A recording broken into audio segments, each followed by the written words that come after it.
स्वागत है आप सभी का यूनिक स्टडी अड्डा के इस यूट्यूब चैनल पे। तो आज का हमारा सेशन है, जैसा कि आप सभी जानते हैं, पिछले कुछ समय से हम लोग सेशंस चला रहे हैं, प्रैक्टिस सेट चला रहे हैं। जीके का अलग चल रहा है, जियोग्राफी का अलग चल रहा है, मैथ्स का चल रहा है। तो अलग अलग सब्जेक्ट का अलग अलग टीचरों के द्वारा प्रैक्टिस सेट चलाया जा रहा है। हम आपका करवाएंगे जियोग्राफी का पोर्सन। तो जियोग्राफी में बंदरगाह हो गए हैं, नदियाँ हो गई हैं। आज हम देखेंगे पर्वत और पहाड़। जियोग्राफी में आज हम कौन सा प्रैक्टिस सेट देखने वाले हैं, किसके ऊपर, पर्वत या फिर पहाड़ के ऊपर देखने वाले हैं। तो चलिए वीडियो को स्टार्ट करते हैं। तो जब भी आप पर्वत या पहाड़ के बारे में सोचते हैं तो सबसे पहला नाम जो हम लोग सबके दिमाग में आता है वो आता है हिमालय का। सबसे पहला नाम किसका आता है? हिमालय का आता है। क्यों आता है? क्योंकि जनरली सबने इमेजिन करा होगा कि पर्वत, हिमालय क्या है, एक पर्वत श्रृंखला है, सबसे ऊंची चोटी है। तो ऑब्वियस सी बात है कि जब भी हम किसी पहाड़ या पर्वत का नाम लेते हैं तो हमारे दिमाग में इमेज छप जाती है। जनरली वो इमेज हिमालय की होती है। तो हिमालय जो है एक पर्वत ना होकर के क्या है? पर्वत श्रृंखला। हिमालय पर्वत ना होकर के क्या है? पर्वत श्रृंखला है।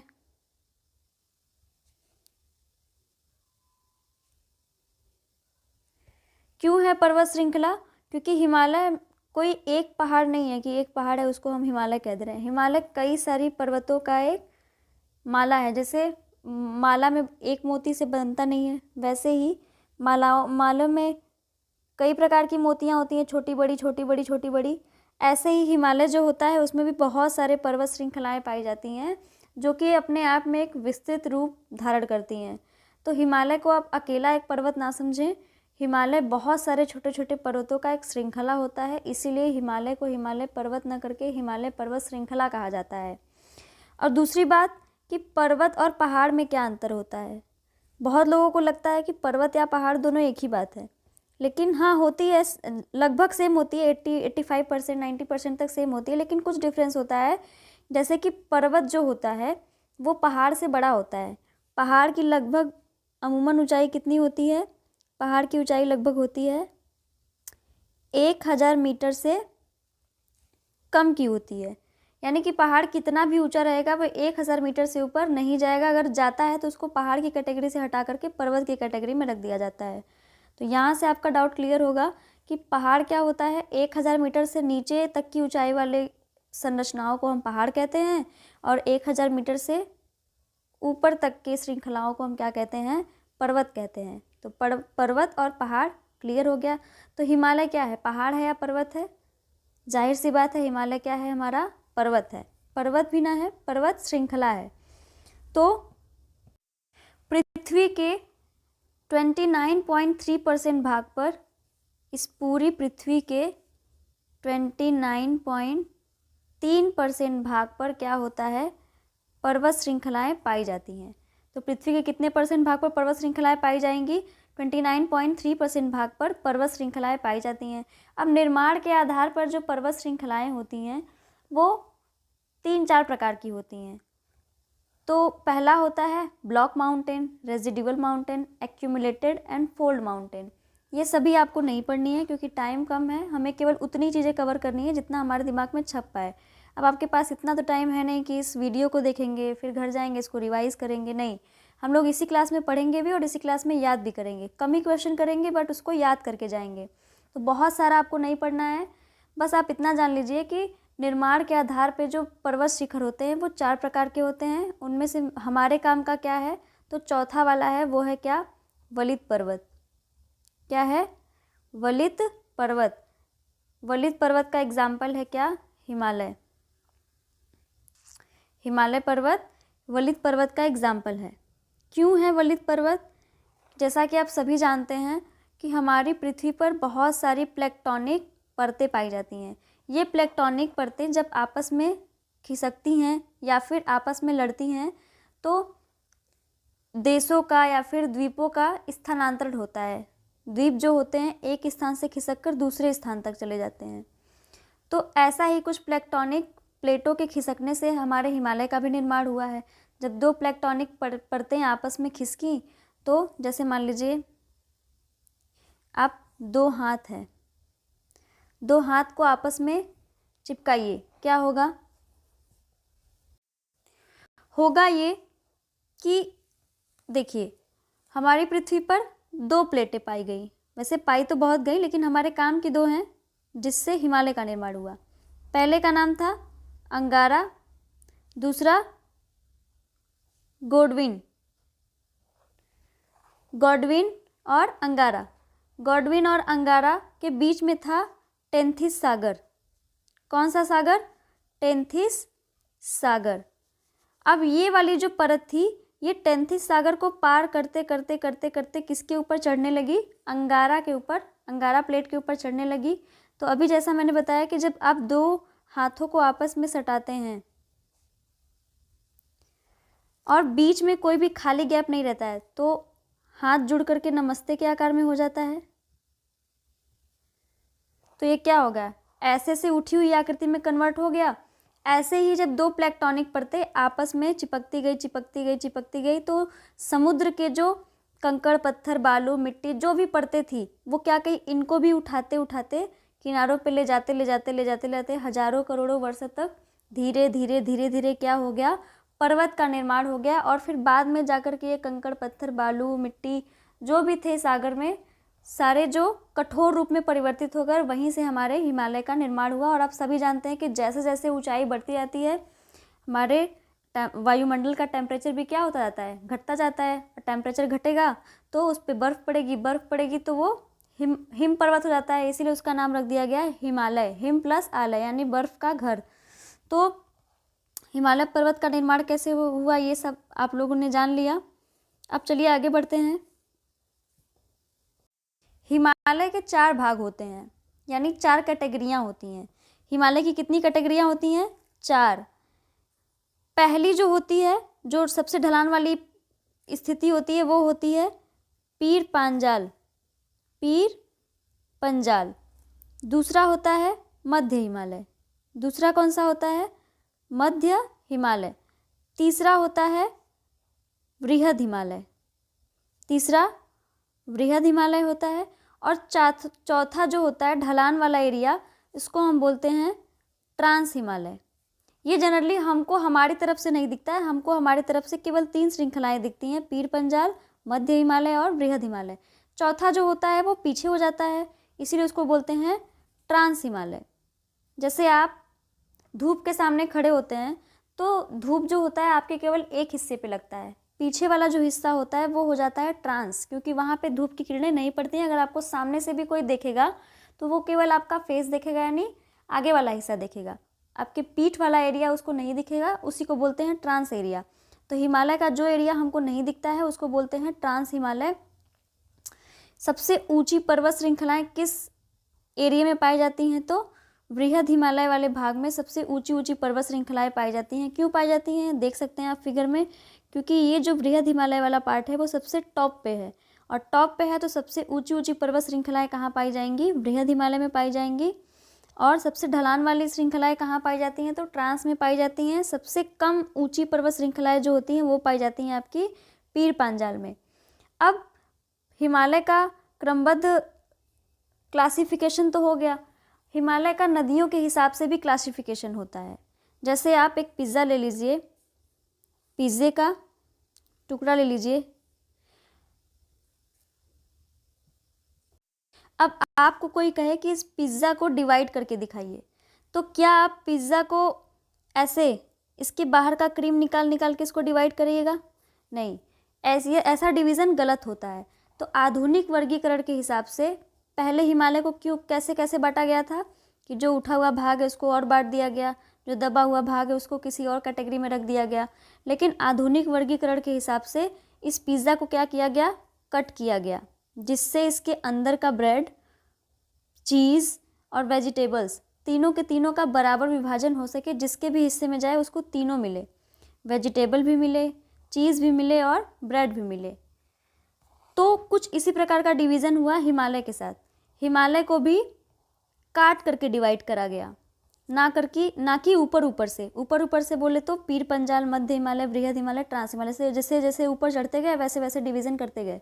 लेकिन आधुनिक वर्गीकरण के हिसाब से नदियों के हिसाब से हिमालय का डिवीज़न हुआ है। उन नदियों में जैसे जैसे जो नदियाँ हिमालय को काट काट के निकली हुई हैं, उन्हीं नदियों के हिसाब से हिमालय का डिवीज़न हो गया है। तो ये भी इम्पॉर्टेंट है, नदियों वाला भी, और जो पहले वाला है वो भी इम्पॉर्टेंट है। तो चलिए दोनों देखेंगे, उसके बाद हम अपने क्वेश्चन पे चलेंगे। नदियों के हिसाब से जो हिमालय की श्रृंखलाएं हैं, 4 श्रृंखलाएं बताई थी। पहला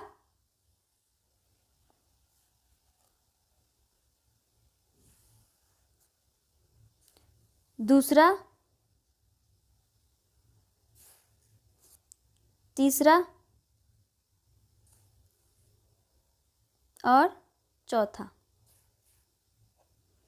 पहले को हम क्या बोल रहे थे? ट्रांस हिमालय, दूसरे को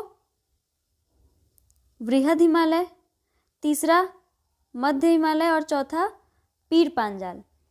अब इनको हम डिवाइड कर देंगे 3-4 भागों में। जहाँ जहाँ से नदियाँ निकली हैं वहाँ वहाँ से हम इनको क्या कर देंगे? डिवाइड कर देंगे।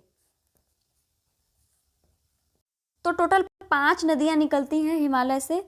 मुख्य 5 नदियाँ नहीं निकलती, डिवीज़न के हिसाब से 5 नदियाँ निकलती हैं।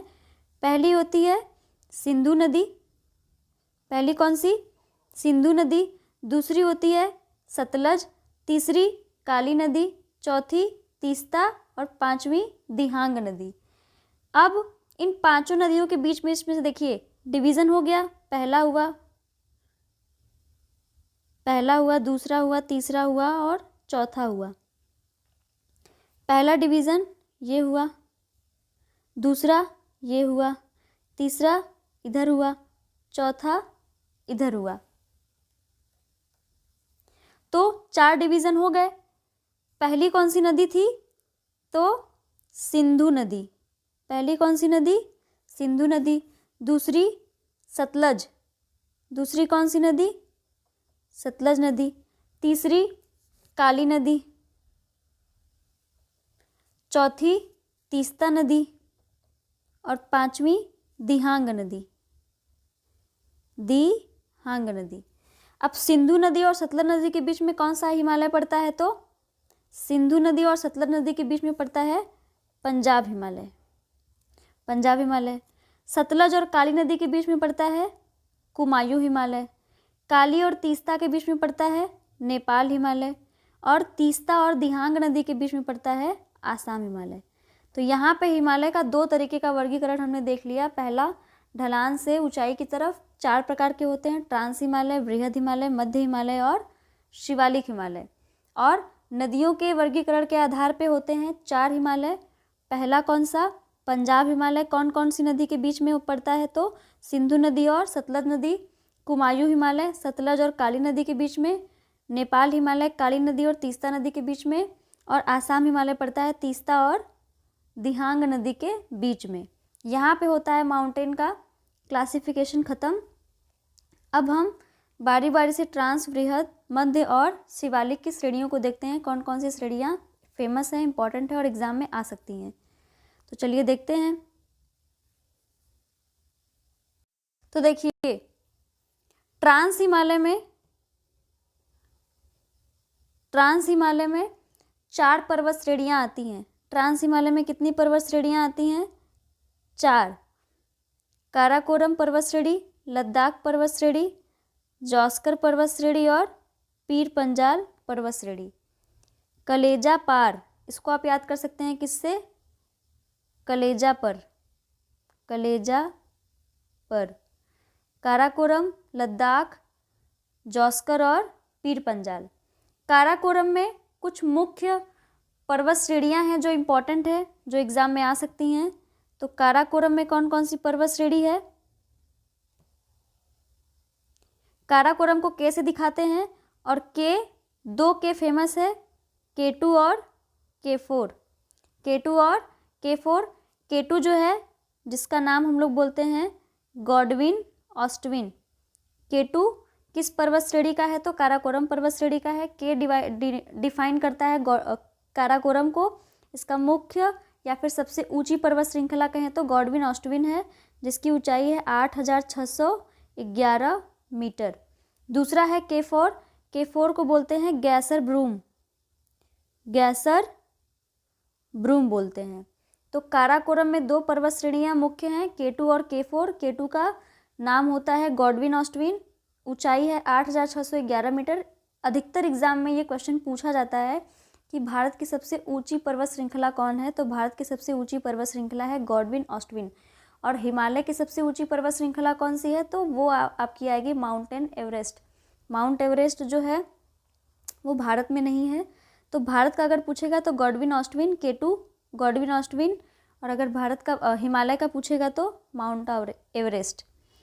K4 broom गैसर। अब आता है काराकोरम में पर्वत श्रेणियां देख ली, इसके कुछ ग्लेशियर भी फेमस हैं। काराकोरम के ग्लेशियर कौन कौन से हैं? Siachen glacier, hispa glacier, Baltoro glacier और बिलाफोल्ड ग्लेशियर, जिसमें से मोस्ट इंपॉर्टेंट है सियाचिन का ग्लेशियर। पूछता है एग्जाम में सियाचिन का ग्लेशियर कहाँ पाया जाता है, तो जम्मू कश्मीर और काराकोरम पर्वत श्रेणी में पाया जाता है। अब हम बढ़ते हैं अपने क्वेश्चन की ओर। पहला क्वेश्चन है यहाँ पे, प्रायद्वीपीय भारत की सबसे ऊंची चोटी कौन सी है? तो यहाँ पे आपका राइट आंसर होगा ऑप्शन नंबर 4 अन्नाईमुड़ी। अन्नाईमुड़ी जो है वो आपकी पाई जाती है कहाँ पे? केरला में, केरल व तमिलनाडु के एरिया में, राज्य में पाई जाती है। और ये दक्षिण भारत की सबसे ऊंची चोटी होती है। दक्षिण भारत की सबसे ऊंची चोटी अन्नाईमुड़ी, जिसको बोलते हैं प्रायद्वीपीय भारत की सबसे ऊंची चोटी कौन सी है? अन्नाईमुड़ी। नेक्स्ट क्वेश्चन, भारत की सबसे ऊंची चोटी कौन सी है?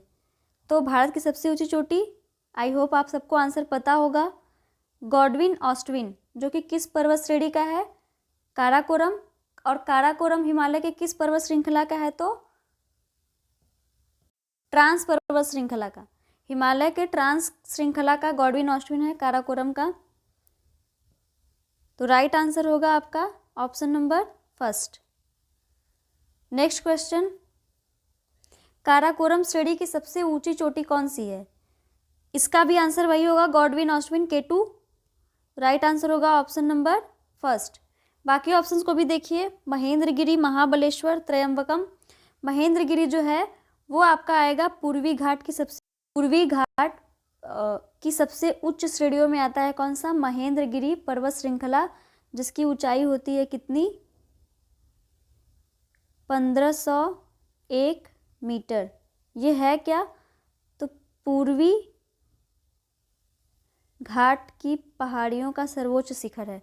ये पूर्वी घाट, पश्चिमी घाट क्या है? तो याद करिए, बंदरगाह में मैंने आपको बताया था कि जो प्रायद्वीपीय क्षेत्र होते हैं उनका जो पूर्वी घाट होता है उसको पूर्वी घाट कहते हैं, जो पश्चिम वाला एरिया होता है उसको पश्चिमी घाट कहते हैं। तो पूर्वी घाट में सबसे ऊंची पर्वत श्रेणी कौन सी है? महेंद्रगिरी, जिसकी ऊंचाई है 1501 मीटर। महाबलेश्वर जो है, महाबलेश्वर भी आपका आता है कहाँ पे? पश्चिमी घाट में। पूर्वी घाट में महेंद्रगिरी, महाबलेश्वर पश्चिमी घाट में आता है, पश्चिमी घाट के सह्याद्री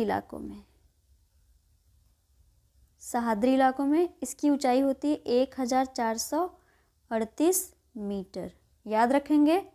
नेक्स्ट क्वेश्चन, दक्षिणी सह्याद्री की सबसे ऊंची चोटी कौन सी है? तो दक्षिणी सह्याद्री की सबसे ऊंची चोटी है आपकी ऑप्शन नंबर 4 कुद्रेमुख।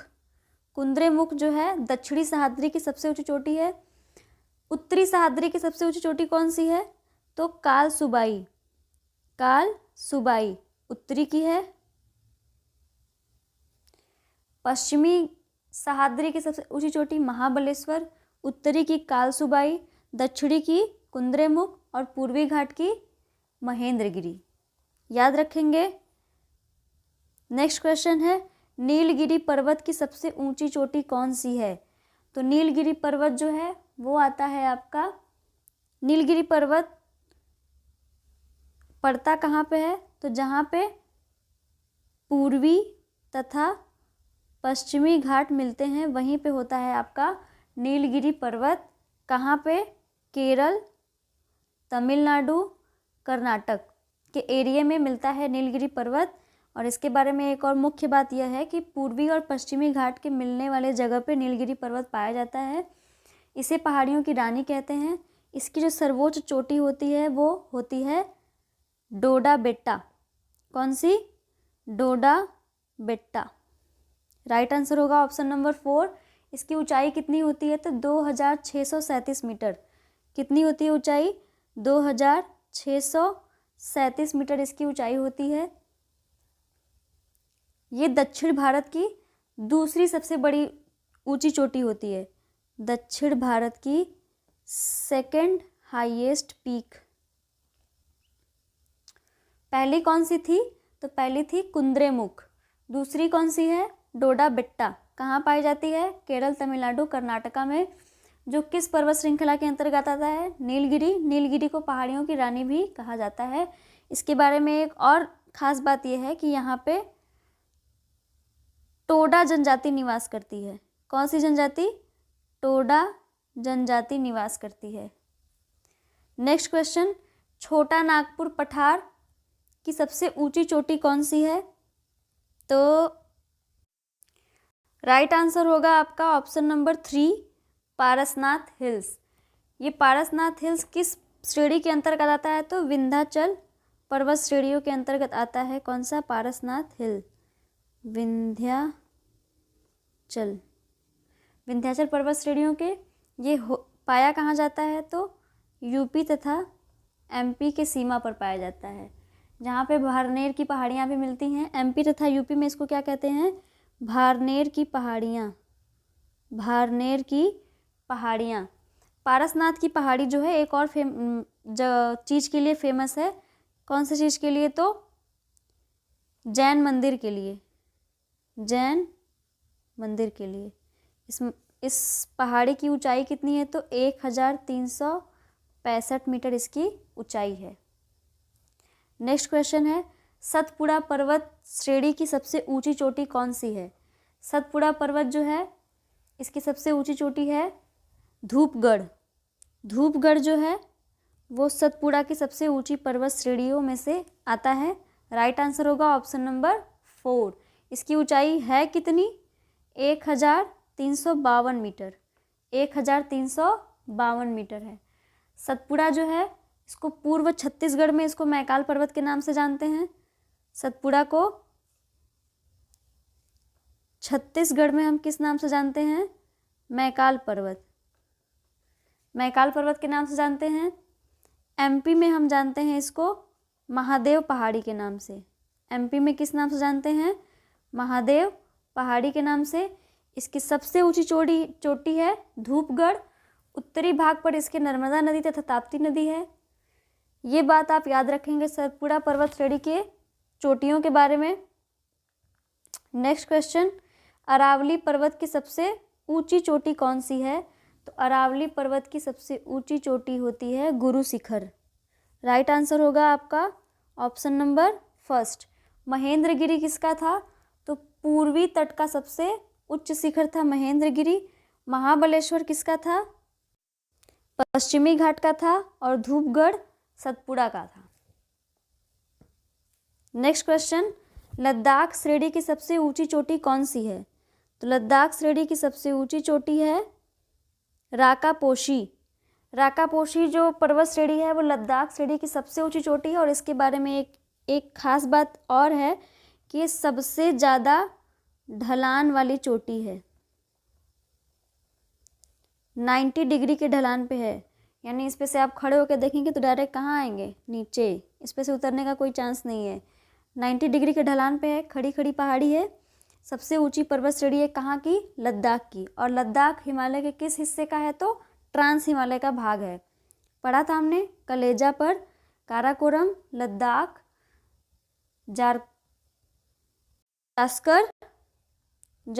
जास्कर और चौथा है पीर पांजाल। नेक्स्ट क्वेश्चन है,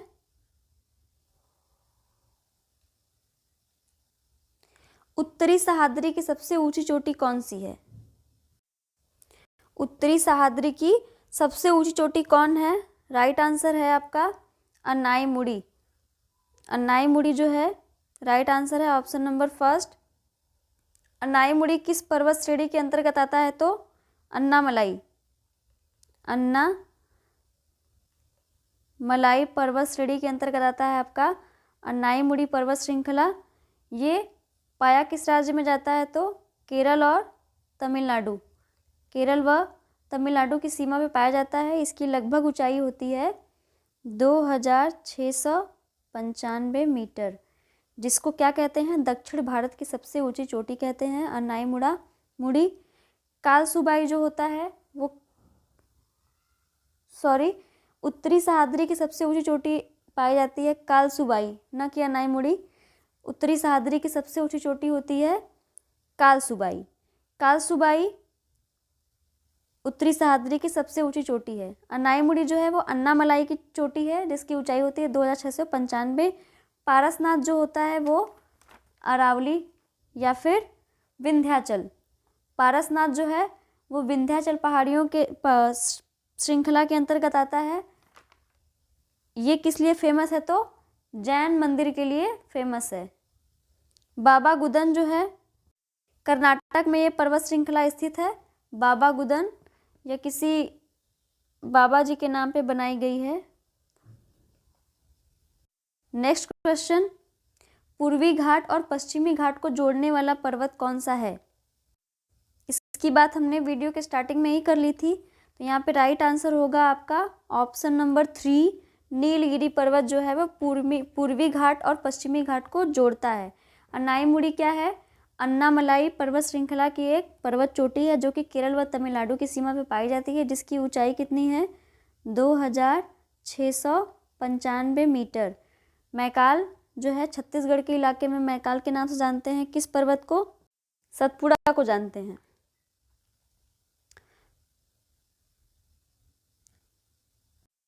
अच्छा, यहाँ पे सारे क्वेश्चन करने के बाद कुछ और क्वेश्चन हैं जो कि इस टेस्ट में नहीं दिए गए हैं, वो हम अपने से ऐड करना चाहेंगे। कि कभी कभी आपको एग्जाम में पूछ देता है कि हिमालय पूर्वी दिशा से लेकर के पश्चिमी तक के हिमालय के पर्वत चोटियों के नाम बताइए। तो ये क्वेश्चन भी बहुत फेमस है, आजकल ट्रेंड में चला हुआ है। तो इसका भी आप लोग ट्रिक देख लीजिए याद करने का। देखिए, ट्रांस हिमालय की बात हमारी हो गई थी। ट्रांस हिमालय के बाद आता है बृहद हिमालय, और बृहद हिमालय में ही सबसे ऊंची ऊंची चोटियां पाई जाती हैं। तो यहीं से आपका आता है भर भर के क्वेश्चन। अब भर भर के क्वेश्चन आएगा तो आपको आंसर भी भर भर के देना पड़ेगा। भर भर के आंसर देने के लिए आपको भर भर के याद करना पड़ेगा। तो चलिए याद करते हैं। इसमें से क्वेश्चन आएगा, चलिए बना लेते हैं पहले। ये आपका था कौन सा?